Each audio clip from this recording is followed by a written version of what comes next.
Livre d'Esdras, chapitre 10.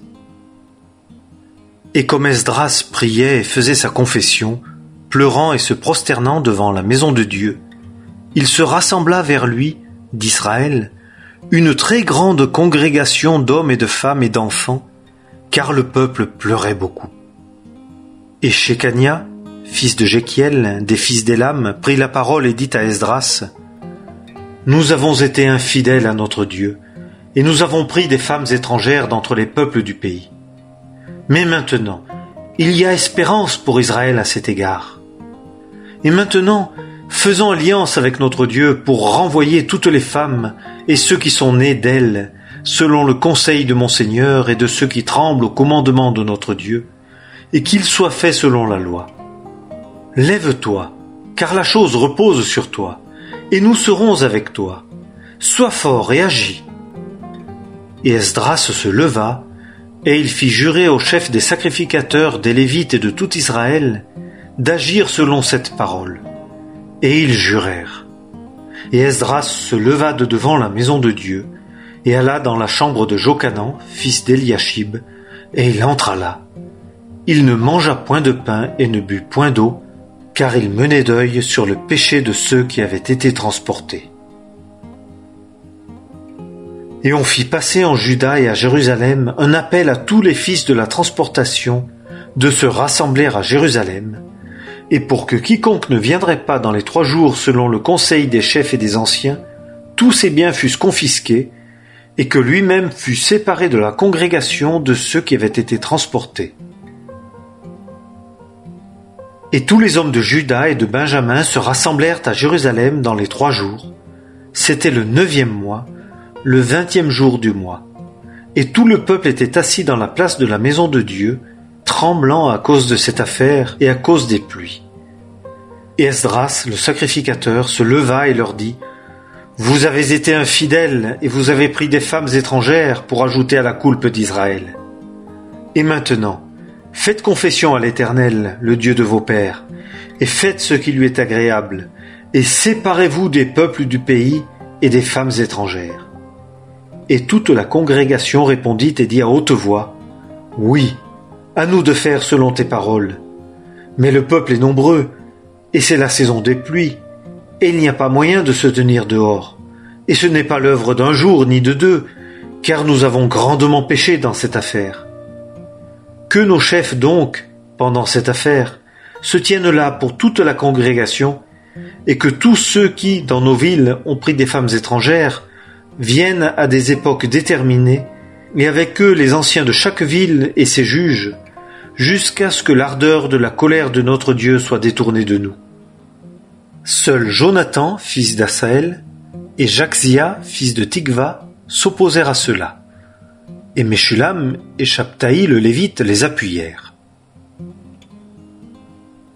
Et les fils de la transportation firent ainsi.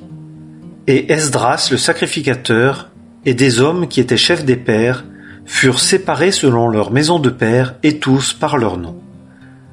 Et ils s'assirent le 1er jour du 10e mois pour examiner l'affaire, et le 1er jour du 1er mois, ils en eurent fini avec tous les hommes qui avaient pris des femmes étrangères.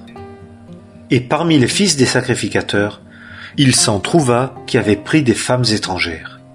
Des fils de Jéshua, fils de Jotsadak et de ses frères, Maaseia et Eliezer et Jarib et Guédalia. Et ils s'engagèrent à renvoyer leurs femmes, et ils offrirent pour leur faute un bélier du troupeau comme offrande pour le délit.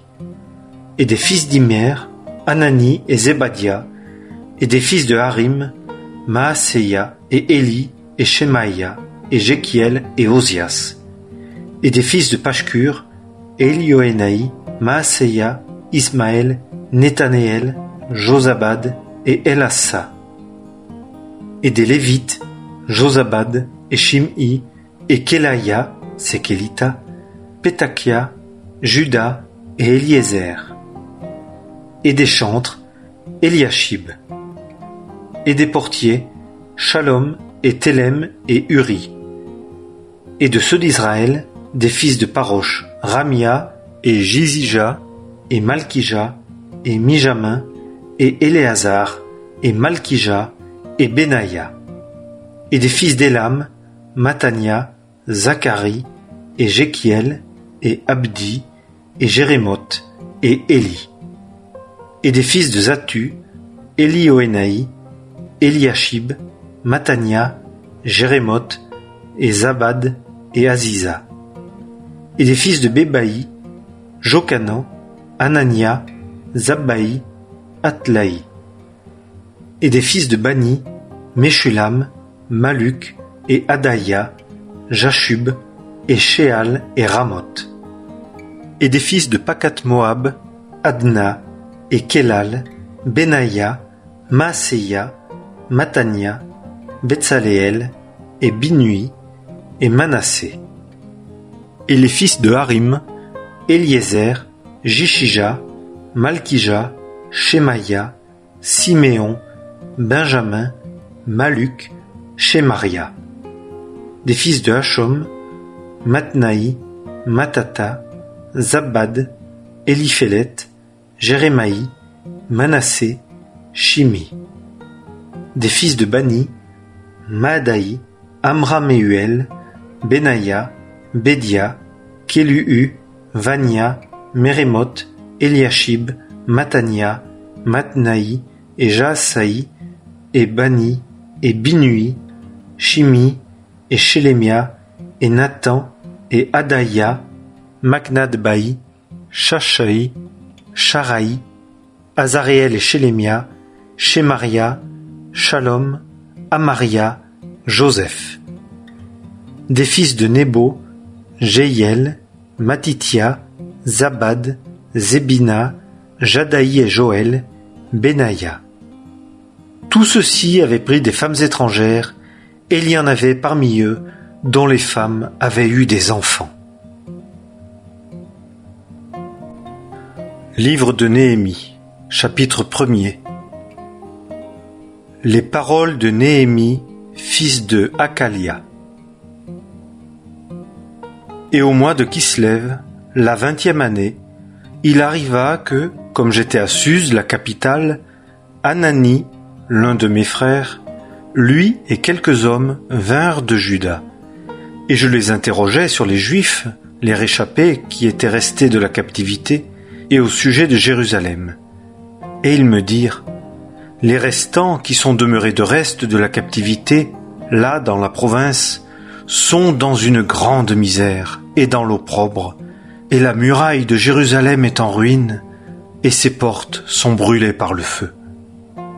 Et lorsque j'entendis ces paroles, je m'assis et je pleurais.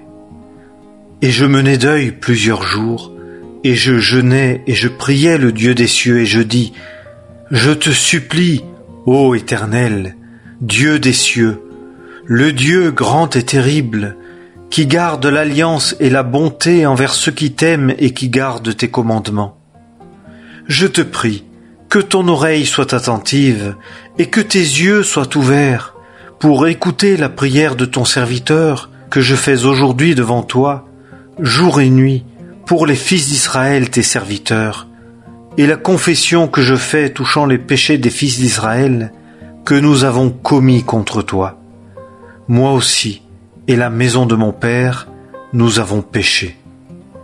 Nous avons très mal agi contre toi, et nous n'avons pas gardé les commandements et les statuts et les ordonnances que tu as commandées à ton serviteur Moïse. Souviens-toi, je te prie, de la parole que tu as commandée à ton serviteur Moïse en disant « Si vous êtes infidèles, je vous disperserai parmi les peuples. Et si vous revenez à moi, et que vous gardiez mes commandements et que vous les pratiquiez, quand vos dispersés seraient au bout des cieux, je les rassemblerai de là, et je les ramènerai au lieu que j'ai choisi pour y faire demeurer mon nom. Et ils sont tes serviteurs, et ton peuple que tu as racheté par ta grande puissance et ta main forte. Je te supplie, Seigneur, que ton oreille soit attentive à la prière de ton serviteur, et à la prière de tes serviteurs qui prennent plaisir à craindre ton nom. Et fais réussir aujourd'hui ton serviteur, je te prie, et donne-lui de trouver miséricorde devant cet homme. Or, j'étais échanson du roi. Livre de Néhémie, chapitre 2. Et il arriva au mois de Nisan, la 20e année du roi Artaxercès, comme le vin était devant lui, que je pris le vin et le donnai au roi. Et je n'avais pas été triste en sa présence. Et le roi me dit, « Pourquoi as-tu mauvais visage, et pourtant tu n'es pas malade ? Cela n'est rien que de la tristesse de cœur. » Alors j'eus extrêmement peur. Et je dis au roi, « Que le roi vive à toujours. Pourquoi mon visage ne serait-il pas triste, quand la ville, le lieu des sépulcres de mes pères, est dévastée, et que ses portes sont consumées par le feu ?» Et le roi me dit, « Que demandes-tu » Et je priai le Dieu des cieux. Et je dis au roi, « Si le roi le trouve bon, et si ton serviteur est agréable devant toi, qu'il m'envoie en Juda, à la ville des sépulcres de mes pères, et je la bâtirai. » Alors le roi me dit, et la reine était assise à son côté, « Combien de temps durera ton voyage, et quand reviendras-tu » Et il plut au roi de m'envoyer, et je lui fixai un temps. Et je dis au roi, « Si le roi le trouve bon, qu'il me donne des lettres pour les gouverneurs de l'autre côté du fleuve, pour qu'ils me fassent passer jusqu'à ce que j'arrive en Juda, et une lettre pour Asaph, gardien de la forêt du roi, afin qu'il me donne du bois pour faire la charpente des portes du château fort attenant à la maison, et pour la muraille de la ville, et pour la maison dans laquelle je dois entrer. » Et le roi me les donna, selon que la bonne main de mon Dieu était sur moi. Et je vins auprès des gouverneurs de l'autre côté du fleuve, et je leur donnai les lettres du roi. Or le roi avait envoyé avec moi des chefs de l'armée et des cavaliers. Et quand Sambala, le Horonite, et Tobija, le serviteur ammonite, l'apprirent, ils furent très mécontents de ce qu'un homme fût venu pour chercher le bien des fils d'Israël. Et j'arrivai à Jérusalem, et je fus là 3 jours. Et je me levai de nuit, moi et le peu d'hommes qui étaient avec moi, et je n'avais informé personne de ce que mon Dieu m'avait mis au cœur de faire pour Jérusalem. Et je n'avais pas de bête avec moi, sinon la bête que je montais. Et je sortis de nuit par la porte de la vallée, en face de la source du Chacal, vers la porte du fumier, et je considérai les murailles de Jérusalem qui étaient en ruine, et ses portes consumées par le feu. Et je passai à la porte de la fontaine et à l'étang du roi, et il n'y avait pas de place où pût passer la bête qui était sous moi. Et je montai de nuit par le torrent, et je considérai la muraille. Et je m'en revins et entrai par la porte de la vallée, et je m'en retournai. Or les chefs ne savaient pas où j'étais allé, ni ce que je faisais. Et jusque-là je n'avais rien communiqué aux Juifs, ni aux sacrificateurs, ni aux nobles, ni aux chefs, ni aux autres qui s'occupaient de l'œuvre. Et je leur dis, « Vous voyez la misère dans laquelle nous sommes, que Jérusalem est dévastée et que ses portes sont brûlées par le feu. Venez et bâtissons la muraille de Jérusalem, afin que nous ne soyons plus dans l'opprobre. » Et je leur racontai comment la main de mon Dieu avait été bonne sur moi, et aussi les paroles du roi qu'il m'avait dites. Et ils dirent, « Levons-nous et bâtissons. » Et ils fortifièrent leurs mains pour bien faire. Et quand Sambala, le Horonite, et Tobija, le serviteur ammonite, et Geshem, l'arabe, l'apprirent, ils se moquèrent de nous et nous méprisèrent. Et ils dirent, « Qu'est-ce que vous faites là? Voulez-vous vous révolter contre le roi ?» Et je leur répondis et je leur dis, « Le Dieu des cieux, lui, nous fera prospérer, et nous, ses serviteurs, nous nous lèverons et nous bâtirons. Mais vous n'avez ni part, ni droit, ni souvenir à Jérusalem.